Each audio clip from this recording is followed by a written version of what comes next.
Você conhece alguém que tem suspeita de asma? Sabe quando suspeitar desse problema? E como saber se essa asma é grave? Então presta atenção nesse vídeo, que é disso que eu vou falar. Quando suspeitar de asma e como saber se a asma é grave.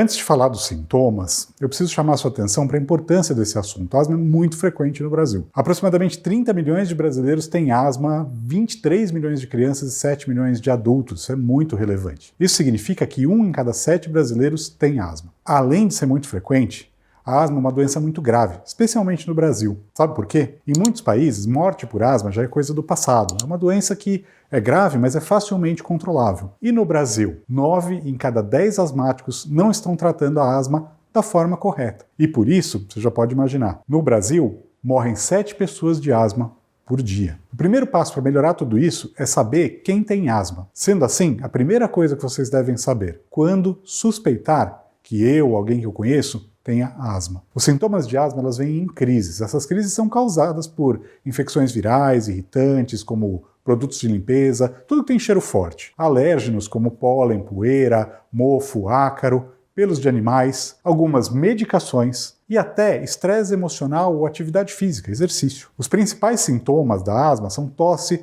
ou crises de tosse, geralmente uma tosse seca, irritativa, mas pode ter catarro também. Falta de ar, que pode acontecer tanto no repouso, durante ou depois de fazer um exercício físico. É comum também ter uma dificuldade em respirar, uma fome de ar, ou uma sensação de que o ar não entra. Essa sensação, inclusive, pode parecer uma constrição, um aperto no peito. Na crise de asma pode aparecer também o chiado, aquele chiado no peito. Os asmáticos costumam descrever como uma sensação de que tem um gatinho ou apito dentro do peito. Não precisa ter todos os sintomas. Algumas vezes, tosse é o único sintoma. Outros asmáticos têm só falta de ar ou a sensação de aperto no peito. Mas, afinal de contas, o que é asma? A asma é causada por uma inflamação dos pequenos tubos, chamados brônquios, que transportam o ar para dentro e para fora dos pulmões. Se você tem asma, esses brônquios são inflamados e mais sensíveis do que o normal. Quando você entra em contato com algo que irrita os seus pulmões, suas vias respiratórias, principalmente esses brônquios, se estreitam, se contraem. Os músculos ao redor deles ficam menores e há um aumento da produção de catarro. Com a tubulação que conduz o ar para dentro e para fora mais fina,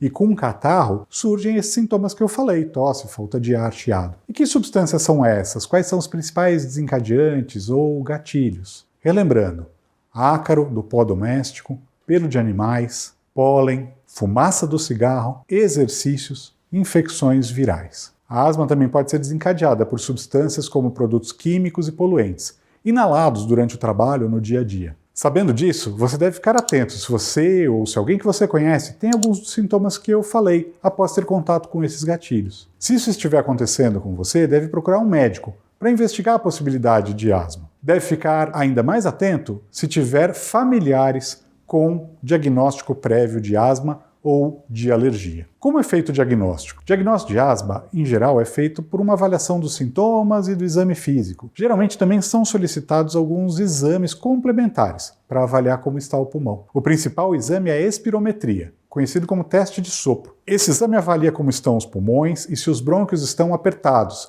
causando resistência à saída e entrada de ar. São importantes também a radiografia de tórax. Na asma, geralmente ela é normal, mas serve para excluir alguma outra doença pulmonar que tem sintomas semelhantes. A gente também solicita uma avaliação de perfil alérgico. E como saber se a sua asma é grave ou leve? Qual a importância disso? A asma tem um enorme espectro de gravidade. Pode ser leve, com sintomas apenas de vez em quando, moderada, com sintomas quase todo dia, e asma grave, que tem sintomas o dia todo. Uma vez feito o diagnóstico e estabelecido se a sua asma é leve, moderada ou grave, a gente consegue definir qual o melhor tratamento. Isso geralmente envolve medicações e medidas de prevenção para que evite o contato com esses agentes irritantes ou alérgenos. O tratamento é um outro ponto de grande importância relacionado à asma e que muitas pessoas têm dúvida e não compreendem bem. Então eu vou esclarecer melhor esse tópico em outros vídeos. Espero que tenha ficado clara a importância dessa doença, especialmente no Brasil. A principal mensagem desse vídeo é que se você tem os sintomas que eu falei ou conhece alguém que tem, não pode deixar de procurar um médico, preferencialmente um pneumologista. Esse é o objetivo do canal Doutor Ajuda. Educação em saúde, informações em saúde e bem-estar confiáveis para você se cuidar melhor. Você está gostando do canal Doutor Ajuda? Então se inscreva no canal. Para se inscrever, você tem que entrar na página do canal Doutor Ajuda no YouTube e clicar em se inscrever. Tá vendo esse sininho aí que fica aí do lado? Clique nesse sininho que automaticamente você vai receber os vídeos toda semana. Se você gostou desse vídeo que acabou de assistir, deixe seus comentários, curta e compartilhe com seus amigos e familiares.